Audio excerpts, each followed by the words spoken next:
How to actually carry in the mid lane.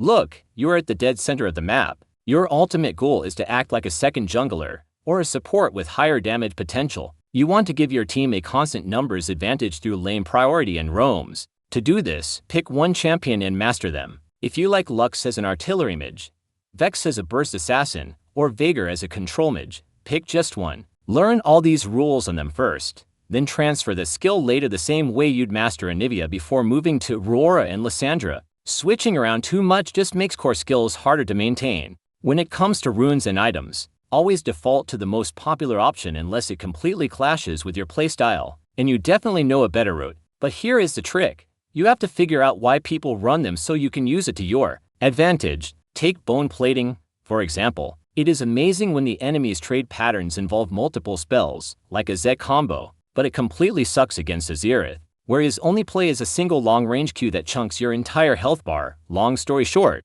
do not take bone plating on mages. For items, keep it simple. Always start Duran's Ring, grab Sork Boots, and then rush your first and second core damage items. But here is the golden rule that most players get wrong. If you are ahead, buy a defensive item third. If you are behind, buy an offensive item third. Once you pass that milestone, you can finish up your build with items like Magic Pen, Death Cap, Mageism, or Morello. Now, why build defensive when you're ahead? Think about it. You already do more than enough damage to kill the enemy. What you absolutely hate is losing your massive lead and throwing the game, because they shut you down. And why build offensive when you're behind? Because you are already losing. Buying a Jonias just to freeze yourself in the middle of the enemy team isn't going to change the fact that you're behind. If you build raw damage instead, there is at least a glimmer of hope that you secure a kill or two and get back on the board. Let's look at a real example of being ahead. Anivia versus Zed.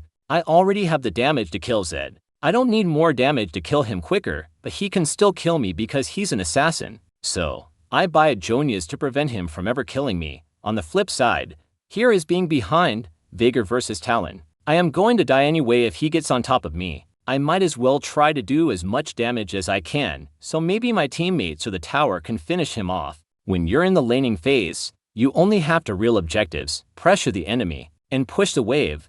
Getting a kill is just a bonus. If the enemy is standing right in the middle of their own minion wave, and you can hit both them in the wave with one spell, it is always worth the mana. You also need to punish them for farming. The moment they walk up to last hit a minion, trade with them. They are forced to make a choice. Either they trade back and lose the minion, or they take the minion and lose their health. Understanding what your champion can do during these windows is how you know when to fight or when to let them have it. Remember, trading goes both ways. During these fights, people are going to miss their key spells like a Zed Shadow, a Veigar Cage, a Lux Root, an Anivia Stun, or a Syndra Pushback. But guess what? You still have your key spell ready. The exact second they waste their main ability, step up with the intent to use yours. If they disrespect it, punish them heavily and win the trade. The more games you play against common champions, the better you'll get at recognizing when they are dangerous and when they are not. Wave management doesn't need to be complicated. The mid lane is way too short for any meaningful long-term pushes, so just think of it in two modes: slow pushing and fast pushing. You should just last hit and conserve your resources when your allies and enemies in other lanes are healthy. No one is overextended, the enemy has vision everywhere, or you are low on mana, the enemy is simply stronger than you. There is nothing to do on the map anyway, so save your health and mana for fast pushing. On the other hand, you want to fast push when the enemies are low. Your jungler needs help on Dragon, Grubs, or Rift Herald, you're getting invaded, or you want to recall on low resources. Most of the time, you should slow push and interact through trades. If you are stronger and can make a play elsewhere, push the wave and roam. They will be stuck under turret farming, and if they try to follow you, they lose minions. If you're behind, avoid interacting entirely. Let them fast push or fast push yourself. You can even leave one or two minions behind right outside your tower range to hold the wave closer to your side for safety. If you want to get better, you have to master last hitting. A great metric to aim for is 80 minion kills by the 10-minute mark, which is a milestone. I'm still working to hit consistently. Beyond that, always push your wave before doing anything else and you're golden. You also need to know how to kill minions into your turret. Melee minions take 2 tower shots in 1 auto attack. Ranged minions take 1 tower shot into auto attacks. Once you get comfortable with that, learn how to use your spells to collect them even faster. It's difficult at first because you might not know how much damage your spells do to minions, so use a fresh wave to figure out your limits. Let's talk about tempo. You want to recall when you are low on resources, or right after crashing a wave into the enemy turret. Whoever can recall and get back on the map first has priority. That just means you get to move first because the enemy is stuck recalling or clearing their wave. If the enemies are stronger, you might not have priority because if you move, they will just follow and kill you. Minion waves spawn every 30 seconds. The faster you push, the more time you have to roam. If the enemy isn't low enough for a roam to matter, don't bother. If you can make a difference, fast push and walk to the middle of the river. If the enemy side lane doesn't back off, go punish them. If they do, just go back to lane. If the enemy roams first, push your wave and take turret plate so you're still gaining something. To push efficiently, you need to know your champion's breakpoints. At a certain level and a certain amount of AP, you can one-shot a wave. Think to yourself, if I only have 100 mana, what is the fastest way I can clear this using that exact amount? For example, a Lux with a Lost Chapter, a level 4 E, and a level 1 ultimate can pop the casters with an E and auto the melees, or just use her ultimate and auto them once. Once the wave is shoved safely, use that time to ward. If you know where the enemy jungler is, deep ward their opposite choke points.